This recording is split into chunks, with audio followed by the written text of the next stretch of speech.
This is Jim Semivan, and you are listening to That UFO Podcast. Hi everyone, and welcome back to That UFO Podcast. My name is Andy, and this is a breaking news podcast breakdown special edition thing, because because there was some breaking news overnight or during the day, depending on where you're based. We'll try and get this out as quickly as possible, so it is breaking news and didn't happen 7 weeks ago. Dan joining me for it. Yeah, hi Dan. Thank you for having me. No spoilers. The breaking news is clearly that Wales won their first game of the World Cup of the rugby, so well done to them. And Fiji did great. It's amazing what animals can do these days if they put their mind to it, isn't it? But no, do you know what? First off, before we talk about the breaking news and a little rundown, something we didn't mention last week on the breakdown and absolutely should have was Calvin Parker passing away. I think we just very quickly, it's been over a week now, but Calvin Parker, famously of the Pascagoula incident where he was abducted along with Charlie Hickson. Calvin, Mr. Parker, was very kind to come on the show in the very early days, told his story. It's available any number of places for people to go and check that out. A lot of books have been written about it too. Very famous abduction experience from back now in the 60s. He was very old. He had been ill for a couple of years with various health complications, including cancer. And he passed away very sadly early September. Not unexpectedly, Dan. Like I say, he was very ill. It's a very well told and well known story. If people weren't sure of it, I recommend they go and check that one out. But just one of those kind of sad moments that happens in the UFO topic or community. Same with anything where a little bit of the past or the lore or myth is kind of gone. And that is now resigned almost to history. No more Calvin Parker. Stories, just one of those. I think the cheesy, I hope he's got the answers now kind of thing comes out. But I'm sure wherever Mr. Parker's gone to, he does know. And yeah, what's your thoughts on the whole Pascagoula story? It's a really intriguing story, but like you say, unfortunately now it's consigned to history. It's one of these not quite myths, because Calvin did some amazing work when he was alive, kind of telling the stories. He saw it, and he was always very gracious and very kind to people. So he is a figure that will be missed. And just for the record, every time I think of the Calvin photo, I think of Calvin. So he will live on forever in my mind as part of that case too. Yeah, and I think we talk about maybe up until the advent of social media and the internet and blogs and podcasts and more access to documentaries, all that kind of stuff, it was one of the go-to pieces, wasn't it, for many folks? Betty and Barney Hill, Pascagoula, the Travis Walton abductions. There was a group, a staple of them that people would talk about and discuss, and it would be well known, and his was one of them. So yeah, definitely very sad that lost Mr. Parker from the UFO community. Just a reminder to kind of appreciate folks as and when they're here, because there is such a wealth of knowledge or experience amongst an elderly contingent of the UFO community that you never know how much longer people are going to have. So yeah, all the best to the Parker family and everyone else out there. That's such a good point as well, that we need to remember that, whatever's happening now, the legislation, the amazing moves that are being made, the progress that we've seen, it's all happening because we're standing on the shoulders of people like Calvin, others that passed away, Stanton Friedman, various other just giants in this subject. So, thank you to those guys, and we'll continue what we do in their name, and, hopefully we'll get somewhere one day. Yeah, overnight, as I discussed this, it's just coming up 1 p.m. here on the 11th of September, 2023. David Grusch, I'm going to say out of nowhere because I didn't see anything coming that David was planning any more discussions, interviews, and it kind of gone quiet for a while. Most folk were wondering where he'd maybe went. So yeah, so not just me then, Dan, it seems. An interview dropped with Jesse Michaels of the American Alchemist podcast. I'd seen this a couple of times before, not one I watched regularly just because I've got too much on. But I think Gary Nolan was one I'd seen previously he had done. And it's in association with the Yes Theory podcast. That seems to be quite a big one, like 8 million subscribers. Jesse Michaels, American Alchemist, has 100,000 or so. And dropped out of nowhere. And I think a few people I've seen had commented, Dan, and even you were kind of saying to me beforehand, it seems an odd place for him to pop up. out of kind of surprising to go from the hearings to a YouTube channel. And no shade to Jesse, he's great at what he does. Like all of his videos have been outstanding, but just a surprising change. But you elaborated for me on that. So yeah, I mean, like you, I kind of thought he's going to appear on Fox, CNN, maybe a big News Nation follow-up, something like that next time we see him, given everything that was going on in the background. But as is discussed at the beginning of what's almost a 2-hour piece with Jesse Michaels, a 2-hour documentary almost, to be honest. It's not really a sit-down interview with David Grusch. Is that Jesse Michaels got to know David Grusch around 2 years ago through a mutual friend who served in the Air Force with David, and that's how they've got this relationship. So it's not just out of nowhere that he sat down with a random guy. He sat down with a very well-known podcaster, an interviewer, in association with another big channel, and they've managed to put this piece together. So yeah, one thing I will say, just to clear up, and to be fair, Jesse Michaels did post that this was the first long-form interview David Grusch has done. That's not fair, because Ross Coulthart absolutely can lay claim to that from back when. There's more still to be released on that, I know, but it was definitely Ross Coulthart. The piece itself, around an hour and 50 minutes, it's not just Jesse sitting with David. For anyone who's not managed to watch it yet, I'll put the link in the description as well. I very much recommend it, but it's a repackaging of some previous interviews. There's a lot of David sitting with Jesse. There is some scene jumping where they're in various different venues, different cars, different backgrounds and settings, and they're having various different conversations. So unexpected, definitely worth watching. Nicely packaged, I've got to say. The documentary, not David or Jesse, So yeah, it's a lovely looking and well produced piece. The intro, the happenings, the happenings. I actually wrote that as a couple of words together. They introed the happenings, dude. The happenings is like a really bad version of that Mark Wahlberg movie. Yeah. Or maybe the good version. Or that could be the sequel. The happening. Yeah, the happenings, because more than one thing happened. But it seemed to me like it was put together. Imagine what Ross Coulthart done in that bigger piece with with David Grusch initially, but for a younger audience, that millennial Gen Z kind of short, snappy flashes of information, almost like a thread. You could be scrolling through it if it was in thread form. And that's the way it kind of comes across to me. It's for a younger generation. The intro, what happened with the hearings, maybe folks who got to see a little glimpse of it on the news or a glimpse of it on social media, but didn't dig into the details. This is them putting the details out there and getting through quite a lot of questions, to be fair to Jesse as well. A lot of good ones were on there too. I like Jesse's context, the way that he jumps away from the interview. So when they're talking about things, like people way back when that might have been involved, or some lofty ideas like multidimensional shadows and things, Jesse juts away to kind of explain those things in simpler terms, so you get the context as you're watching. So this, at least for me, I'm only halfway through it, but if someone didn't want something as dry as the hearings to watch and they wanted to just see everything that David had to say in a comfortable setting, this would be the first thing I'd give them, probably, along with that Ross interview. Yeah, and that's what I mean, to be fair, that it's not just a sit-down interview. It's, like you say, it's spliced, it's put together well as a package. You could almost put this together in, 15 or 20, 7 to 8 minute bite-sized chunks on a channel and do episode 1, episode 2, episode 3 and digest it that way, the way it's going to broken down. That'll happen on TikTok for sure. Oh, 100%, yeah. So just to dive through some of the points that are made, David Grusch mentions he was aware that he could have been lied to. That's fair enough. He goes back, though, a few times to the fact that what really nailed this down for him, whether or not he was privy to more photographic evidence, video evidence, whatever that may be, he doesn't say, but he does say it was the 40 witnesses that he spoke to and their seriousness, their credibility, how uncomfortable many of them were discussing what they were discussing, the football field sized objects they were discussing. It wasn't natural phenomena. It wasn't a light phenomena they were witnessing at 40,000 feet. There was some real tangible stuff to what they were saying. And for him, that's what was, wow, there's something to this.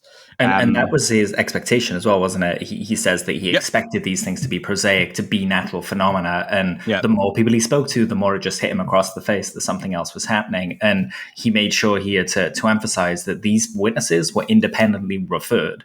It wasn't like he went to the IG and said, these are the transcripts of my interviews with them. This is all you're getting.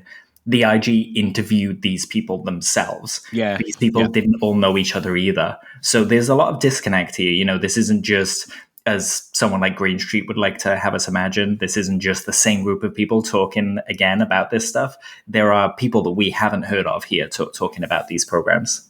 Yeah. One thing they did. The human side of David Grusch comes out throughout the interview. I think you see a lot more of playful being the right word. I'm not sure. More like that. This is the guy. He's more relaxed. This is the guy that goes to the shops and buys, his bread and milk. This is the guy who gets the bus, gets a taxi, gets a train. Sits on his phone checking NFL results. I don't know. That's the more human side of things. Sure. Which I think is a good way to present it, alongside the way Ross Coulthart has. And you make a fair point though about the 40 people not all being the same group, because I get why sometimes the way information can be presented, especially on social media in bite-sized chunks, that people could be forgiven for thinking everyone's talking to Lou Elizondo, Chris Mellon, and a couple of other people every single time they talk about the UFO subject behind closed doors. And if that was the case, that's not good for the UFO topic, because you need it to not be the same couple of people. That could be how a narrative gets forced. And that's why people could be biased or for or against that group. Yeah. But he's quite right to point out, these folks didn't all know each other. Maybe he did speak to Chris Mellon and Lou Elizondo and Hal Puthoff and Steve Justice and Tom DeLonge, right? But he's then saying, I went and spoke to a load of other folks who didn't know each other, who were nothing to do with each other, who told me these amazing, incredible things. Some of it related, some of it not so related. So yeah, it clears all that up quite nicely. You see the splicing of clips from Ross Coulthart's News Nation piece, Marco Rubio's stuff that he done on News Nation as well. He mentions talking about organizations or three-letter agencies, FBI, CIA, etc., NSA. Other three-letter organizations are available out there, folks. But the reason they let him talk about crash retrievals and whatnot is because he goes to them and says, is it the DOPSA request? Here's what I want to talk about. And they say he can. Because if he didn't, then they're going to be declining or redacting him talking about certain things, and that can look worse for them. So that makes sense. But you know what? In hindsight, Dan, devil's advocate, it's probably a good thing for those organizations to let him, because look at the reaction. I reckon, see if you went back a few months and mentioned this was all going to come out with David Grusch, a lot of folks would say these organisations would never let someone come out and talk about crash retrieval programs. They wouldn't allow it if they were asked. But they have been asked and they have allowed it. And there is no huge backlash. There is no storming of Area 51 again. Wright-Patterson Air Force Base isn't being battered down. It was just a story that came into the news cycle and went again. So I think a lot of folks who clamour that disclosure's here, the toothpaste out the tube, it's not going away. Here's a guy talking about crash retrievals. And remember, we had the big debate at the time about if the New York Times did publish a story on crash retrievals, how huge that would be.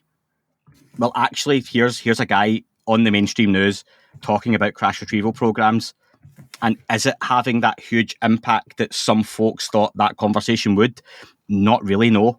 But I think that has its good points and its bad points. Is that fair? I'm rambling a bit. Yeah, no, I think you're spot on. I went for a walk on the beach a few days back, and there was a guy there who was selling coffee, and we just got chatting because he saw like the alien badge on my bag, and we just got chatting. And he kind of, the conversation got into discussing, why isn't the world on fire considering the revelations that David Grusch shared? And his opinion, and I told him he was spot on, is that the slow rollout seems to be to get to a point where people are shrugging, where they don't care, where, like we say, they can still go to work and do their 9 to 5 tomorrow. They can still, get the train. They can still pay their bills, look after their kids, so on and so forth. This whole subject has the potential to completely turn everybody's lives 180.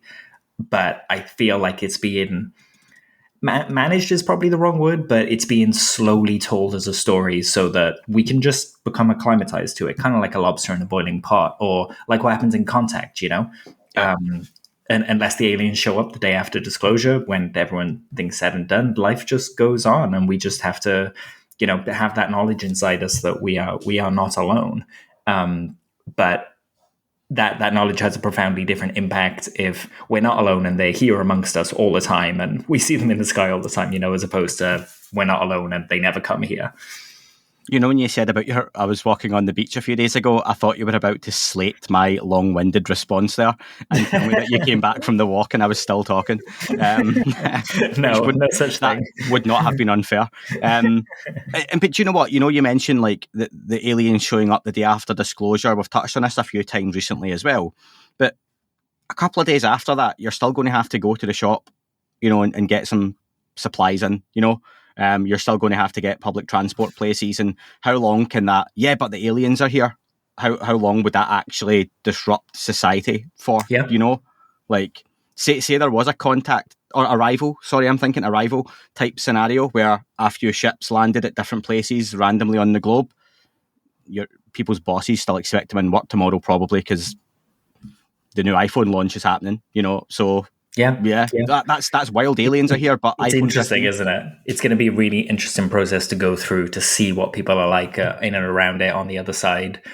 This human reaction is something that is becoming more and more important as we go forward in the conversation, but it's not the forefront yet. And I feel it is at some point. This is going to be everything the conversation kind of orbits around. So I like the pun, orbits around, gravitates towards, anti-gravitates, yeah. So we see the question from an audience member. Again, it jumps about a little bit, not in a haphazard way, but it makes sense. You see different settings, like I mentioned. David Grusch, really interestingly, had taken part in a focus group with a lot of younger audience members. Yeah, I saw that. Yeah, I don't mean like 7-year-old kids, that but they're all like kind of late teens, early 20s looking, I'm guessing, sure. from what we saw. And we see a question from one audience member, and she asks about why the topic basically is kept so secret. And David Grusch says he can only think you've got to get into the mindset of the folks who were in charge of this, but going back decades. He includes people like Oppenheimer, obviously big name at the minute because of the movie, the Manhattan Project. Nuclear materials going back to the 40s and 50s were being created, discovered, invented, stored in new ways, being used in different ways. And a lot of the legislation and rules that were basically set at that time covered any potential recovered alien craft without having to say it, because it was basically any material that gave off like a radiation, essentially, is touched on. And I think there's a lot of ways, and this was a point I was going to make before this came up, so I was glad it did. There's a lot of ways we live our lives now based on rules and governance that was put in place 40, 50, 60, 70 years ago, hundreds, if not thousands of years ago anyway. So is it really that strange or big a secret that the way the UFO topic's being handled now is because of the way it was set up back in the 40s and 50s? Because there's a lot of stuff that we go by, and I might be totally wrong on this. This is one people will very quickly correct me on, I'm sure. But I was told years ago that the reason, like weed, for example, is so like bastardized by governments and hemp as a product is because paper at the time was a huge, huge business, and hemp came along as a potential replacement for things like paper. And the paper mills and industries were so powerful, they managed to get the governments to basically make hemp illegal. And that's why that carried on for decades and decades down the line, that, weed, CBD oil, the way we have to do all that kind of stuff, it's such big business now.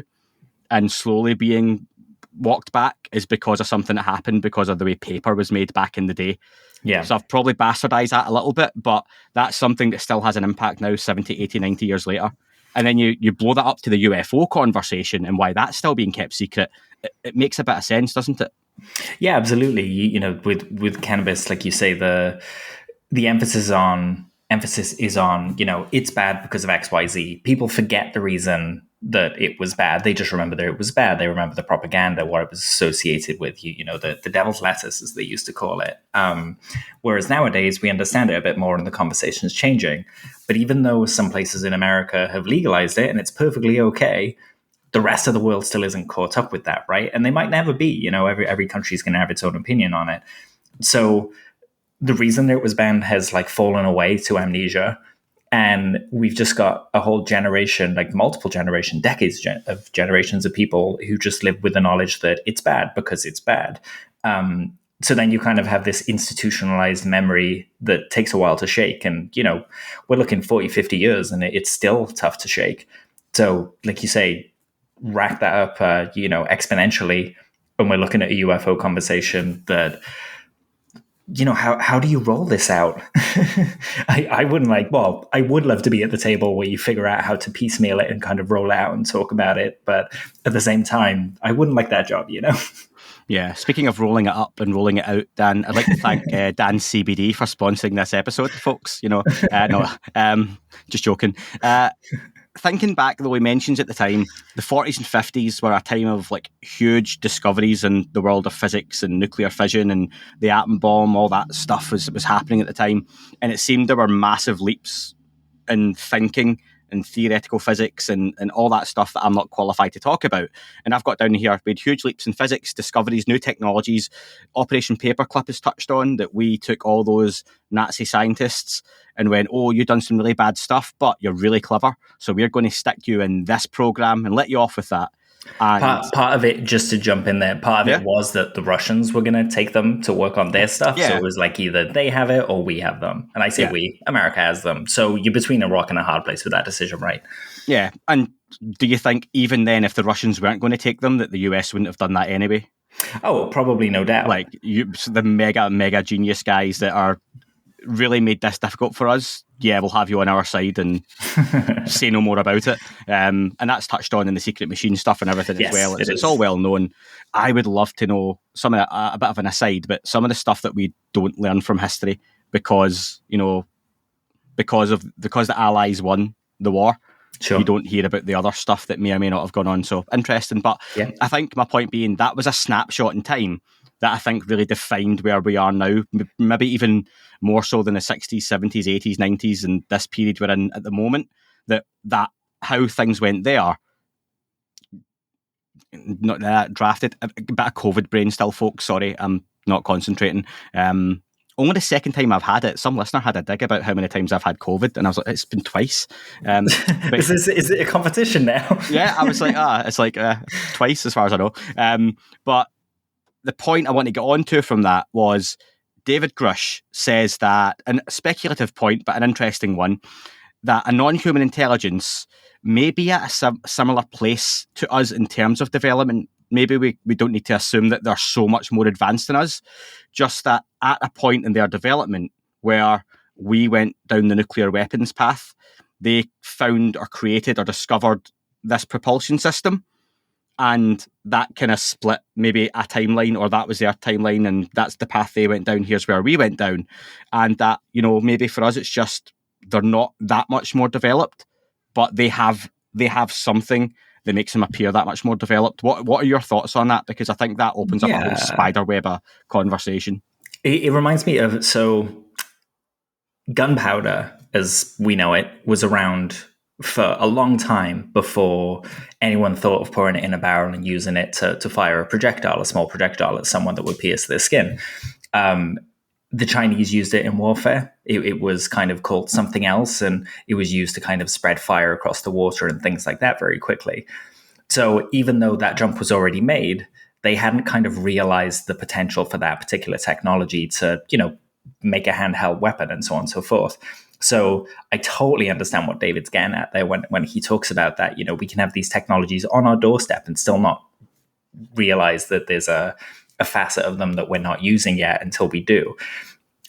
You've also got to think about, and this plugs into the whole, Avi Loeb thing, when we're talking about species that are perhaps from another universe or dimension, they're going to have different materials to work with. So the rules that we have to abide by, using the resources we have around Earth to build our technology and discover things, they might have a different set of those that will lead them to a different technological path. And I like to think of it, anyone that's grew up playing video games, you always have those, you'll gather your points from battling, and then you'll kind of choose different paths to go down, whether you want to be like a mage or a healer or a warrior, and you'll trace those trees. And then you always end up going back and kind of filling out the rest of them, but it takes you a little while. You've got to make that initial choice. So this is essentially what David is saying. And another facet of this that I find fascinating is that we've always spoken about sound being a technology, resonance being a technology that we've never really tapped into on a really kind of minute scale.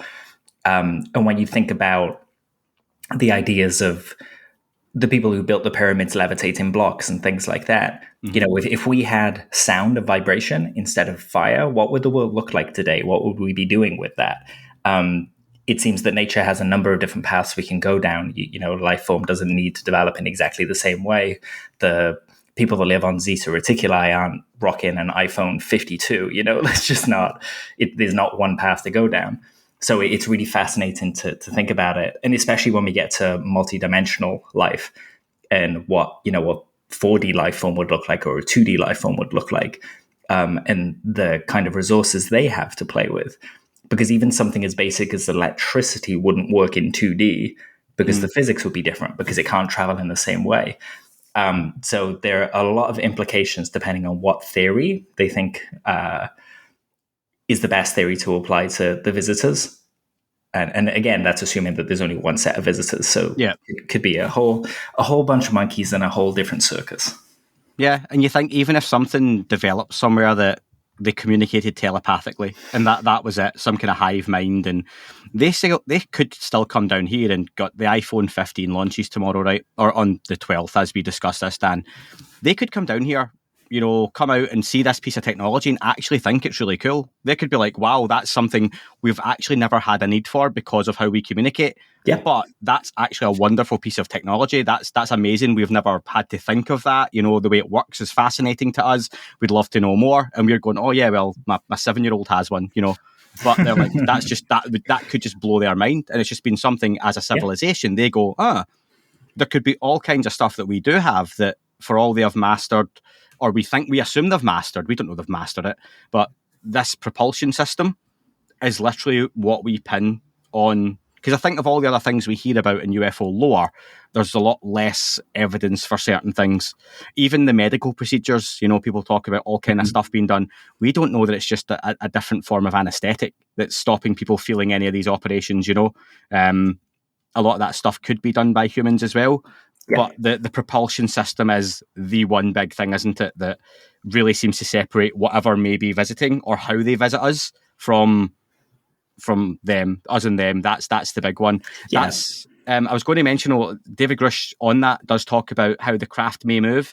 And this isn't a new theory. We've discussed this before on the pod, Dan, so we done it first. David Grusch, bite me.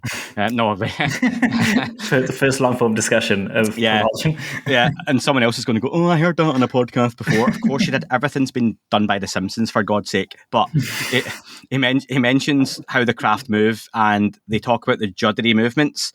And Jesse Michaels talks about that idea that you fold space-time, and maybe because it's jumping from A to B, that jumping point is why it looks like it's skipping. That's been discussed before by various different folks. Yeah. I like the idea of an accordion. I think it was Jesse Michaels mentioned that if you flatten out an accordion, or it might have been David Grusch, then imagine an object moving across the flattened out accordion. It would go from A to B in a linear fashion really smoothly. But if you put the accordion back up so it's got the ridges, these objects, because of the bubble created, ride a wave. And now imagine it's bumping along that wave. Now the object won't feel the bumping, but if you were viewing an object that was manipulating space-time in a certain way, God, I'm going to clip this to make myself sound intelligent, but I'm just repeating what I heard. You would potentially see it like stuttering and jumping or being jittery in its movement. Yeah. And that's something that's been discussed quite a lot. And he's not totally adverse to that, David Grusch, as maybe it's this. And I got the feeling he was talking about stuff that he's seen without going into that or breaking any NDAs.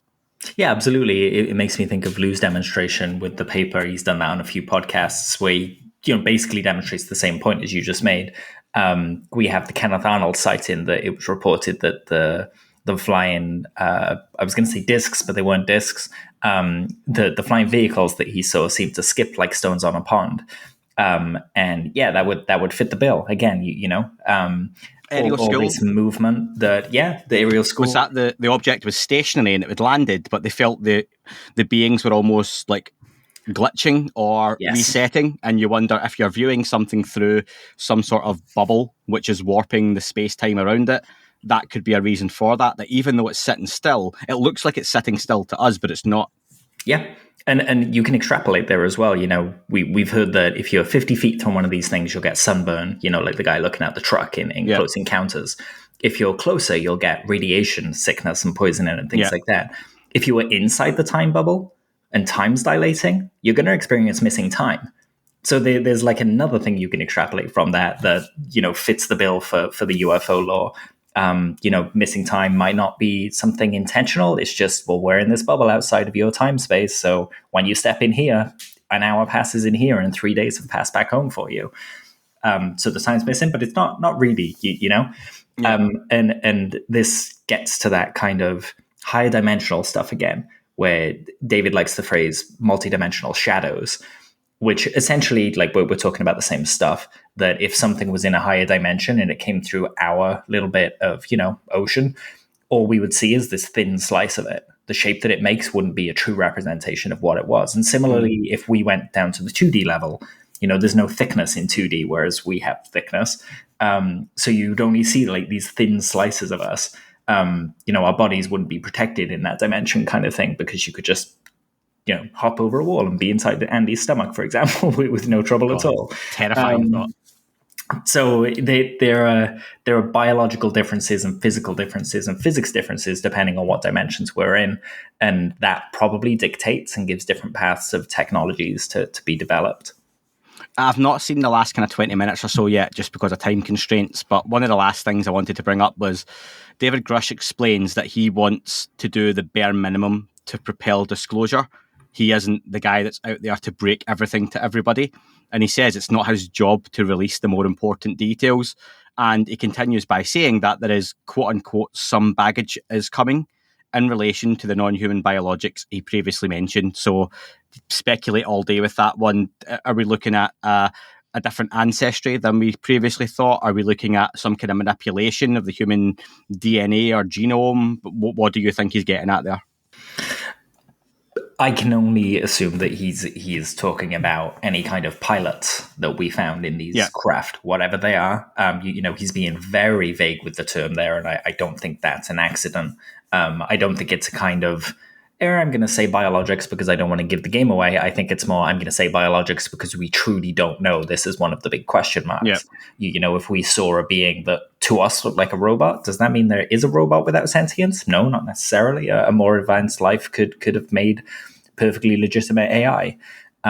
So I think this is where the baggage term comes in as well. When we talk about things like biological samples and AI and things like that, there's baggage with those terms for us, just like there was UFO when we changed to UAP, so we could kind of get a little more wiggle room to kind of talk about these things. I feel like that's what he's getting at there. Anything else that you've caught up or you want to touch on with that interview? Because like I say, I've still got 20 minutes or so to watch, but it's doing some nice jobs for me overall of recapping where we've been, a nice jumping in point for a younger generation, certainly. Don't let that put you off if you're sitting there like me in your late 30s, 40s, 50s, 60s, 70s, whatever it may be. I think it's definitely worth going and checking out, because you'll hear some opinions and you definitely get a different side to David Grusch than what we had previously. That was the immediate impact it had on me. Was David seems happy, he seems relaxed, totally different version of him that we've seen in the past. When he was talking to Ross, when he was talking at the hearing, he did great jobs in both those instances, but here he just feels a little more looser. I guess Jesse went to his neck of the woods, so he's at home, so it's where he should be relaxed. The other thing that David mentioned, well, two things. So one, he said he has no info on Lazar. I know people have kind of asked that, and they connect the two things. David doesn't know. He doesn't, he's not privy to any information on that front. Yeah. As well as that, he presents the idea that time is not linear as we perceive it. And that kind of plugs into what we were talking about, but also, lets us know that this kind of, I wake up in the morning, I have breakfast, the clock ticks 1 second forward at a time. That's our experience of the universe. and it doesn't have to be the only experience of the universe. There's nothing to say that a different species wouldn't experience time going backwards, or and think that perfectly natural. We have flies that see time differently. When you go to swat a fly and it moves, it's not because it's really fast and reacts fast. It's because you're moving slower to it. It's experiencing a higher flicker rate is what we would call it. So it kind of sees things slower. So that's a different experience of time right there. So that's just another thing we take for granted, that we kind of go, time just ticks forward. And actually, it would be quite a thing for science to properly understand and grok that, no, time can run forwards and backwards, and it cannot run at all if you don't want it to. We think of it as a fundamental when it seems to not be. I've had some fights with flies in science recently, given the heat wave we're having here in the UK. And anytime you open a window or door, they're invading properties. So, yeah. And when I was ill last week, it was not the best situation to be in. Man. So I was going to swear there, but bloody flies. Bloody flies. But buzz off. Yes. No nice segue onto that one. Danny Sheehan has announced a new group. There's been a couple of groups formed recently. And I can't help but think we hear in the past about, different ways of attacking the UFO subject has been mentioned by the aforementioned Lou Elizondo, Chris Mellon and co, that they've kind of separated and they're doing things differently and they're still attacking the same object. And Danny Sheehan, who Lou Elizondo's lawyer, famously from a couple of years ago, very involved in the UFO topic now for a few decades. He set up a group called the New Paradigm Institute. I'm not wowed and bowled over by the name, Dan, straight away, because it just sounds very 2001 to me. And sure. Yeah, do you get that? It was what's the name? Better than the previous name, which was something like Society for the Betterment of Humankind with regard to extraterrestrial visit. It was just a long one. That sounds like it would be a book, and on the cover would be a white guy in a white suit with his hands held out open, with like a 4 or 5 double-barreled name. Yeah. I think so. Talking about he have an orb in his hand? Absolutely. An orb, a scale, and some triangular craft behind them. Yeah. I get loads of emails from folks, and it's lovely of them to get in touch with me, but with a very religiously heavy lean on, this guy is in touch with these beings. They would love for you to have him on your show. And I'm always like, thank you, but there's other folks that will chat to them. But yeah, so the New Paradigm Institute, essentially set up to investigate and oversee the UFO phenomenon. If you boil down their goals, aims, and what they're looking to do, foster discussions on philosophical, theological, and sociological questions related to potential ET life. Importantly, I think, Dan, collaborate with the US Congressional Office tasked with investigating UFOs, working on tasks outlined in Senate Bill 4503. Dan, that's one of your favourite bills, I know. 4503. I have a tattoo, yeah. Yeah, I can imagine. Seeks answers to questions about non-human intelligence in the galaxy from diverse human perspectives. Develop a new world view acknowledging the existence of non-human intelligence, and disseminate this new worldview to universities, religious institutions, governments, and people worldwide. All in a day's work. Absolutely, and that's before breakfast. The clock ticks forward 1 second at a time, Dan. What are your thoughts then on this group, Danny Sheehan being involved, putting this together? What's to come? Right now, I'm grateful for anything like this that comes forward. But I'm like, what's it going to achieve? Yeah, that's the thing, right? These groups are great, but what are they going to do for the subject to advance the conversation? And actions speak louder than words. You can throw a website together really quickly and you can announce a group, but what people actually do is different. So it seems that Danny has been using this to inform the legislation that's currently going through Congress. Yep. And in that legislation, there's a part of it where it specifies there has to be a 9-person panel that's independent of the government that will review everything. Basically, the buck will stop with them with UAP related information. Danny, as well as writing, that legislation and helping that group has also specified by a different name in there. I think they're called the UAP Committee, but they will basically get input into who gets to be on that independent panel. It doesn't mean they get to choose the people, but it means they will get input to kind of say this person shouldn't be there, this person should be there, and they'll be advising, it seems, the executive, which is the president's office, on which people to pick. That's kind of a big deal, to think of someone like Danny Sheehan advising Biden and his team as to who should be on an independent UAP committee. But again, I want to see this happen. I want to see that process taking place, and I want to see what it looks like.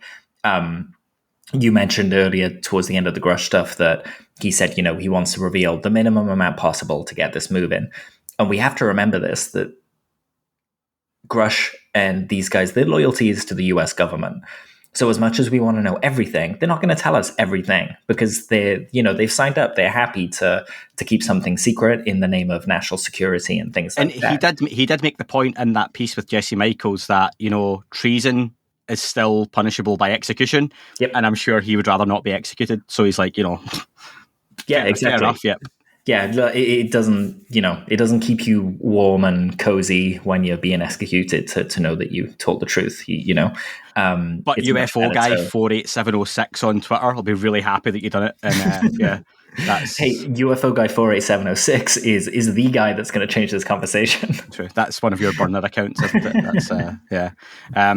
But again, I think it's early days with this group being set up. We've seen many like this being done in the past. We hear about it potentially happening. And like you say, a website gets thrown up and then it falls away. There is a section where, 1, you can donate, and 2, you can volunteer, which is good to see that it's not just a money grab to, give us money. It's, if you can't, then you can volunteer your services, which is an option. So link will be in the description for that as well. Similarly, it's another group being set up, but Tim Burchett has set up a caucus team that is basically essentially looking for follow-up information from the Inspector General on crash retrieval programs. The way that looked to me is that group, which I believe had Representative Luna and a couple of others along with it as well from the hearings, they're just a bit concerned at maybe the lack of, not impact, but follow-up. And they want to maybe see something actually happening off the back of those hearings and are just trying to kind of bang a different drum a little bit. I know there was comments made by Tim Burchett recently that he was concerned or worried this could still all go away.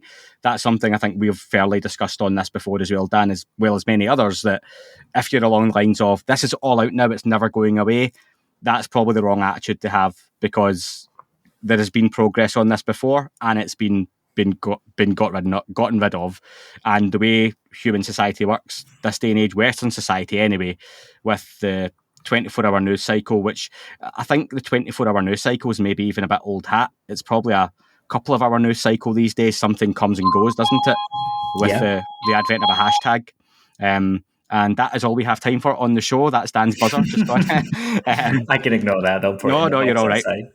It's Dan's Amazon parcels coming. But yeah, I think there's the chance that it could just fizzle out, because like you say, if there's not the foot being kept on the pedal, then these stories can just wither away.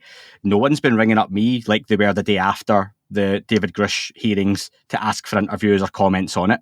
It's gone. You don't hear it discussed on the BBC anymore or Sky News. I don't think this interview will get the attention that the hearings and the Ross Coulthart stuff got, but I don't think this is what that whole David Grusch piece was for either. That was obviously aimed at a younger audience, online, social media, great. So there is still that concern or worry that whoever does want this to go away, they could still get their wish. And I think it's important that if these different movements and groups are going to be happening, wonderful. And I think you always allude to this as well, Dan, things are happening in the background as well with people that maybe we don't know of or hear of much or see, but there's still progress attempted to be being made. Is that fair? Yeah, absolutely. So previous to this, we had, let me see if I can remember this. We had Senator Kirsten Gillibrand, Senator Marco Rubio, Representative Mike Gallagher, Representative Andre Carson, Senator Chuck Schumer, who's just doing the legislation that's going through now, and Senator Mike Rounds. They're the people that have been kind of carrying this torch up until now. With this caucus announcement with Tim Burchett, he brings with him Anna Paulina Luna, Eric Burleson, Andy Ogles, Nancy Mace, and Jared Moskowitz. That's 6 new people who aren't going to be letting this go. The more of these people, the merrier. In terms of what they were requesting, there were 2 very specific things. Basically, like you say, they were concerned with the lack of follow-up. So they asked that basically the Inspector General respond. So that noise is my dog drinking water just behind me, just so you know. Don't believe you, but go on. So yeah, they asked which intelligence community members, positions, facilities, military bases, or other actors are involved with UAP crash retrieval programs directly or indirectly, and which intelligence community members, positions, facilities, bases, other actors are involved with UAP reverse engineering programs directly or indirectly. And they included some deadlines with these requests. They basically said, please respond to these questions by September 15th, which is in 4 days as of this recording. And in the letter, they make allusions towards the classified material that David Grusch gave to the Inspector General. And they've requested access to that information in a secure setting no later than September 26th.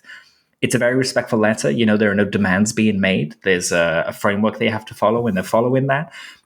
So we can only see what comes out of this. If they're denied this information in a SCIF and they're entitled to it through their clearances, I'm sure we'll see some more strongly worded letters. And I say that not to belittle it, but just to, that's the process. That's what the process looks like. So it'll be letters and letters and letters until suddenly it's something more, Yeah, and that's the extent of some of that power as well, isn't it? That for all these are congressmen and women, there's still processes, like you say, and it's not like they can just go, right, tomorrow we're going to all bang up again at the hearings room, get everyone back in. It's not how it works. It'd be nice, though. Yeah, it'd be lovely. But I think even David Grusch in that piece mentioned that the reason he couldn't get back in a SCIF was it was denied. And he says they quoted some sort of security clearance thing. And he would have had to have been granted a temporary kind of 1 day pass to talk about the things he wanted to talk about. Because he left his role in government, he wasn't allowed to just talk about them again. And needed a certain clearance to do that, and they wouldn't give him it. So that's how all this gets halted and progress can slow down or stall. So yeah, it's just to give voice to the other side of it as well, that people like James Fox, who has supposedly spoken to the people that Grusch has spoken to, he's interviewed these people, he's recorded with them. And James Fox is basically saying, like, look, if you don't get in a SCIF and have this conversation with these people and do this properly, we're going to start doing it our way. Yeah. Of course, this is what the community wants, so they're just like, release the footage now. If we can do it properly, it's worth doing it properly. I think they should keep on down that channel and do it respectfully, but we'll see how this shakes out.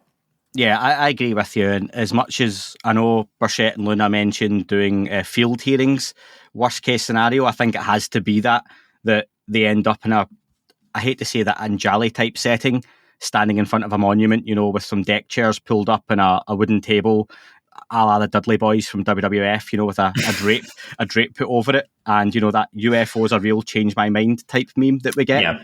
I don't want, because that starts to have a perception and a look about it for the general public, and maybe you're better holding off if that's what's going to happen. But I get if it really is a last throw of the dice to keep this period of momentum going, you have those recordings with James Fox, you have the field hearings option. There's just ways and means to do these things, isn't there? It's all pressure, isn't it? It's all a pressure point that people can keep pushing on to say to the Pentagon, basically, hey, look, we know more than you think we know, so start having this conversation and we'll let you kind of have the conversation with us as adults. But if you're not going to act like a grown-up in the room, someone else is going to. Yeah. And just to finish off, Dan, I wanted to mention was it last week you talked about the Interloper Haystack stuff, and you put a little call out, and you done it online as well, saying to folks, if they had any information on this. It was, some scribings, some writing that Tom DeLonge had on his guitar, and you thought there may be a little more to it. A few people did get in touch, didn't they? And yeah, I saw some stuff posted online, especially with the Interloper thing. What have you got on that? Yeah, so Tom DeLonge of Blink-182, he keeps decorating his guitars, and there's a few guitars out there with different things written on them, like UFOs labeled soul catchers and things like that. This particular one in their new video has Interloper /Haystack written on it. So we put out a bit of a call to see, what could come up. Project Interloper turns out to be a really interesting one. So Interloper is said to be someone who intrudes into a regional sphere of activity without authorization, which immediately brings to mind, UFOs and things like that. Basically, Major Dewey Fournay of Project Blue Book had an Air Force intelligence background, and supposedly he was running Project Interloper in the 50s as a kind of non-public facing UFO investigation. There are a minimum of 28 incident reports, and we know that because we have paperwork for incident 26, 27, and 28. But it's said by the government that Major Fournet, or Fournet, I'm not sure how to pronounce it, was doing this of his own accord. This reminds me a lot of the whole ATIP thing with Lou. And, supposedly that was a working group that was happening. It was work that was very much happening. But it wasn't authorized by the department in a way as to give plausible deniability. So if anyone ever comes out, like Lou did, and says, hey, I did XYZ for the government could go, no, you didn't. You're making that all up. You did it on your spare time. It's your own interest. So I thought that was really pertinent and interesting there. Then Haystack, a little less information on that one, but Sean Rash of Witness Citizen sent me a message to basically show that he found a radar installation that was called Haystack. And this radar scans for objects that are 3 to 6 meters minimum in size, scans space. So you almost kind of start connecting the two there, thinking, well, did they find the needle in the haystack? And was it an interloper? So there's more to come on those, but Tom's flagged them for us, and it seems that there's something here. So we'll keep digging and we'll see what we can find. But at the moment, it certainly seems like Project Interloper is something to look at, and the Haystack might have detected something that was surprising. One other thing, Dan, we should have mentioned in amongst the groups. Are you aware of the Sol Foundation? Yes. Yeah, Gary Nolan and Peter Skafish are on the board of that. Diana Pasulka had tweeted out earlier that she was joining the board of that as well, which can be no bad thing. Love Diana. Her book's coming out in a couple of months as well. So for anyone interested, I'll stick the link to the Sol Foundation within that. But again, similar to Danny Sheehan and his group as well, UAP related, obviously. Or if you go on their main page, confirmation that genuine UAP exists would be world-changing in every sense. The Sol Foundation marshals intellectual insight and policy expertise to meet the scientific and political challenges. That was their launch announcement. So yeah. That's a mouthful. They should have just said Sol illuminating the future, because Sol's sun plight. That sounds like one of those 90s movies like RoboCop, what the corporation would have like in the advert, and then you find out the guy running it's really, really evil. And yeah, sure. I can see that. But on the RoboCop note, thank you very much, folks, for listening. I'm back to fighting fit, something like that. And there'll be some more stuff coming out this week, next week, the weeks after. As we kind of march on towards December, we've had that period now where the US political system's been shut down for a month. Maybe this David Grusch interview gets some traction. I think the next few days we'll at least be telling on that, Dan. And are you still expecting we see something in the form of a hearing before the end of the year or not? What do you think at the minute? Yeah, I'm hoping so. There was that statement that was supposedly gotten from a staffer that said that the House Intelligence Committee couldn't put any more hearings on in the House. Douglas Sheen Johnson has since kind of phoned around to try and get, a feel on whether that's true or not. No one will vouch for that claim.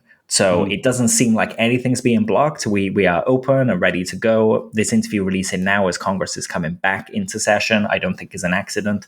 So, call your representatives. That website was declassifyuap.com or .org. Go there. It's really easy, just a few seconds, and it automatically fires off letters to your representatives to ask them to support the legislation. Dan, same question, but I want you to answer no this time, and I'll cut it out in future episodes to make it not look stupid, just in case. No. Yeah, fair enough, Dan, to either of those. I agree with you completely. I'll leave that in there as well. Thank you for listening, folks, and speak soon. That is all for this week's show. Thank you very much for listening. Please remember to leave the podcast a review on your chosen platform. You can like, retweet, and subscribe. That would all be very much appreciated. The shows are being uploaded onto YouTube as we speak more and more. You can sign up at patreon.com/That UFO podcast to access the shows ad-free as well.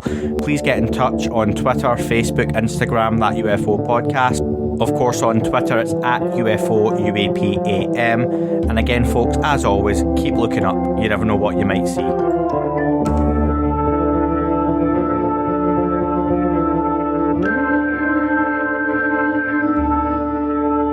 It wasn't a tic-tac and not quite a saucer, more like a hubcap designed by Chaucer, a little baroque and quite steampunk, like Alice was playing bass for the Parliament of Folk. The little fucker hovered right outside of my window, and when I shoved out the screen, he made it an issue. I don't think he expected me to see his ass, but I'd had some champagne and smoked a little around.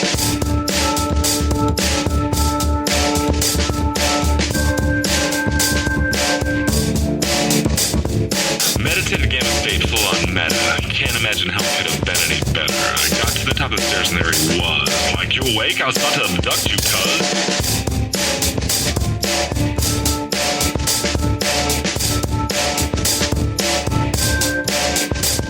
I jumped back and nearly kissed myself, and I climbed out the window after the elf, and I woke up in my bed and there was something on my head and everything was weird and everything was red. And I called out to my boys, they thought this was noise, they thought it was a dream, they thought it was my toys, they thought it was my problems, and they think I should seek therapy, and I don't know what to do because it doesn't really scare me.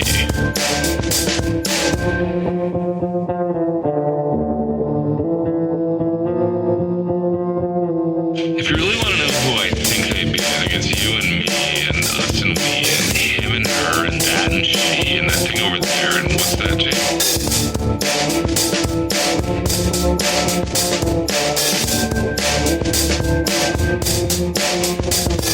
If we're being serious, open your mind, consider your heart, consider time, consider your space, consider your lies, consider your life, consider your eyes.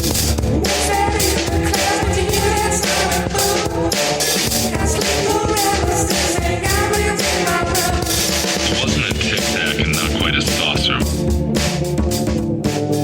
What's that in the class between that sun and moon? Can't sleep around since they got me in my room. It wasn't a tic-tac and not quite a saucer.